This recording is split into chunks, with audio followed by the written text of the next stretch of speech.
A close encounter of a salty croc kind for a group of countrymen on a recent weekend camping trip up the Lower Ord River. Our own Eric Cox Jr. was a part of the group and tells us all about it. Thanks, Davina. I'll explain as best as I can. But it was during a recent camping trip that we headed off from here At Ivanhoe Crossing for about 80 kilometers downstream to Lower Ord area. We ventured along Perry's Creek Road, which runs along the Ord River lower section with its historic bend. Unks Eddie, who's a local tour guide, took us group of boys on a camping trip over the weekend.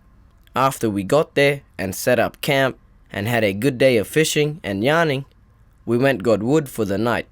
I ended up leaving with a few boys back for a birthday party in Kununurra. But the rest of the boys stayed, had a feed around the fire, before going to sleep in their swags at the camp next to the river. The boys heard a noise during the night, and it turns out there was a 4-meter saltwater croc that had came up the sandbank and was roaming around. Lucky Unks Eddie heard a stick break as it was coming towards the camp.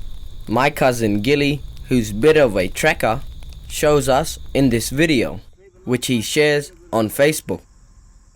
My cousin Gilly is showing the tracks of the croc while measuring his own foot to show how big it was. And as you can see, he follows the track up the sandbank, showing where exactly the salty was heading. As you can tell in the video, the croc had stopped by the car before making its way around it, trying to come closer to the camp in a different direction, through the trees and bushes. Lucky for the sound of the snapping stick that alerted the boys, as the croc was only a couple meters from camp. A very close shave for my boys. The message of this story is being aware that you're not always safe camping by the river at any time. Remember to set up camp not too close to water. If there are crocs around, maybe move to a different spot.